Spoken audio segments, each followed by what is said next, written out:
Okay, let's dive into this. Welcome to the Explainer. Today, we're unpacking a really fascinating concept drawn from the texts on the Islamic globalization system, something called religious quality control.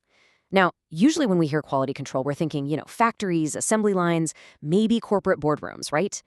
But applying that exact same rigor to our personal, spiritual practice, that is a total game changer.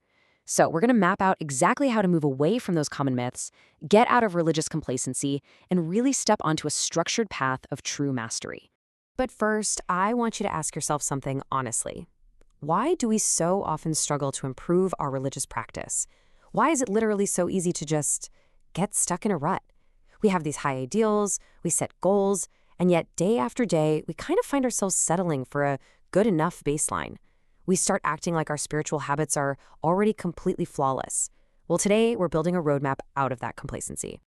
So here is our masterclass agenda for today. First, acknowledging our mistakes. Second, rethinking God is forgiving. Third, understanding the religion of ease. Fourth, the power of gradualism. And finally, dual quality control.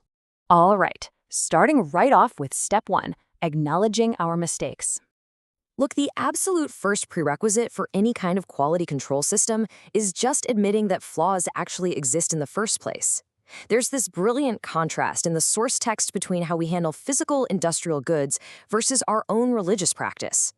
In some developing industries, instead of making clothes to fit actual standard human measurements, they literally make the clothes first and then try to alter the bodies to fit the clothes. I mean, it's completely backward, right? Yet we kind of do the exact same thing with our faith. We rigorously test our physical products, but stubborn pride just keeps our religious habits totally unchecked. And the text actually warns us about the immense danger of this kind of denial. It always starts as a small error. But because we're, maybe a little too embarrassed or proud to admit it, we just build right on top of it. And eventually that tiny error builds into an absolute mountain of mistakes until we can't even see a way back. Refusing to admit our errors literally traps us. It completely prevents any forward progress and locks us in this endless cycle of backwardness. Because at the end of the day, you simply cannot fix what you refuse to look at. Moving on to myth one, rethinking the phrase, God is forgiving. So we really need to re-examine how we use this beautiful, beautiful phrase, God is forgiving, most merciful. We hear this constantly, and yes, its meaning is absolute. But here's the catch. Many people actually weaponize this phrase. They use it as a shield to just deflect any need for self-improvement. They lower their standard of worship, make zero effort, and then just assume forgiveness will cover the gap. To put that into perspective, think of a really good workplace manager. A great manager is absolutely going to forgive the rare slip-up of a super dedicated, hardworking employee who's putting in maximum effort, right? But are they going to forgive the constant, intentional neglect of someone who's just complacent and refuses to try? Of course not. Forgiveness and mercy are vastly abundant, for sure, but they are a safety net for the sincere worker. They are not a hammock for someone who refuses to put in the effort. Which brings us to myth two, understanding the religion of ease.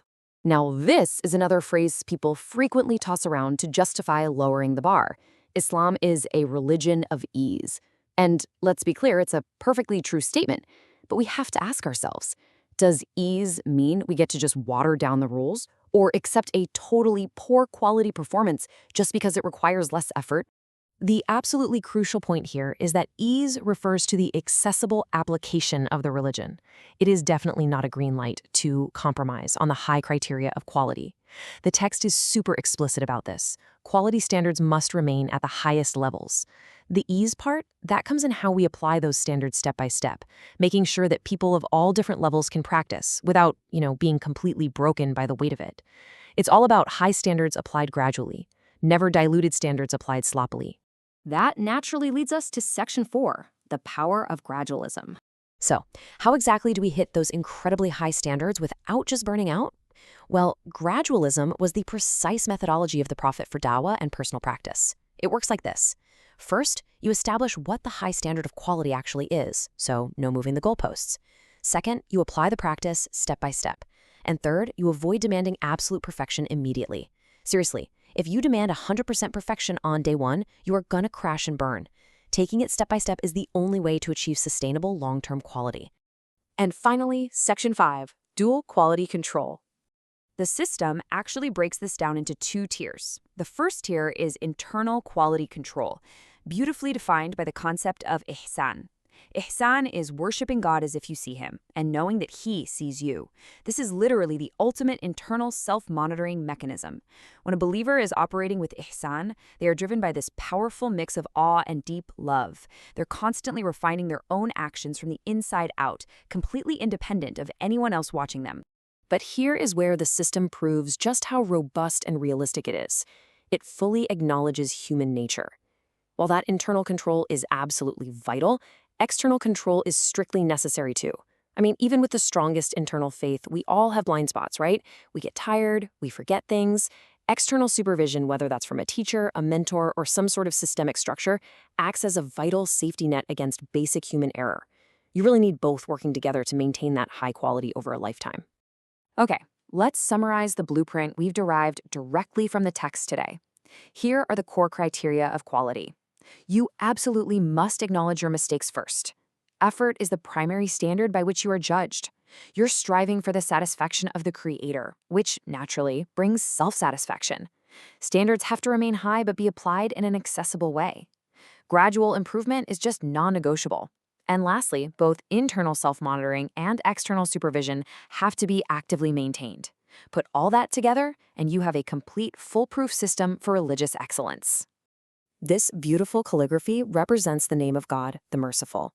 And it really serves as this anchoring reminder that true religious practice, true devotion, is not about chaotic laziness or, on the flip side, endless guilt. It's an ongoing, beautifully structured endeavor. It's a lifelong journey of elevating your personal standards through a mix of mercy, genuine effort, and continuous growth. So I want to leave you with a final thought to chew on. Moving forward, will you use concepts like ease and forgiveness as an excuse for complacency, or will you use them exactly as they were intended, as a graceful stepping stone to true spiritual mastery? The choice of how you manage your own personal quality control starts today. Thanks for joining me on this explainer, and keep learning.